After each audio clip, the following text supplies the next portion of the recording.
ഞാൻ മോദിക്കെതിരെ പറയുമ്പോൾ പിണറായി വിജയൻ എനിക്കെതിരെ പറഞ്ഞുകൊണ്ടിരിക്കുന്നു.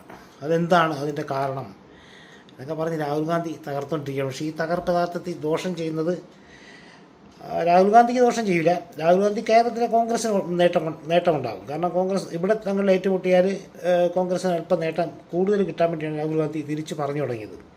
അല്ലെങ്കിൽ രാഹുൽ ഗാന്ധി മൈൻഡ് ചെയ്യാറില്ല സാധാരണ.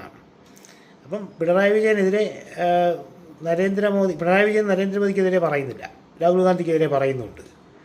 രാഹുൽ ഗാന്ധി അതാണ് പറയുന്നതും, സംശയം പറഞ്ഞതാണ്. സംശയമല്ല, അതാണ് ശരി. അപ്പോൾ രാഹുൽ ഗാന്ധിയെക്കുറിച്ച് കോൺഗ്രസ്സുകാരെക്കുറിച്ചും തോരാതെ ഇവർ പറയാറുണ്ട്. പക്ഷേ ഇതേ രാഹുൽ ഗാന്ധിയെ പടം വെച്ചാണ് കേരളത്തിന് പുറത്ത് സീറ്റ് പിടിക്കുന്നത്.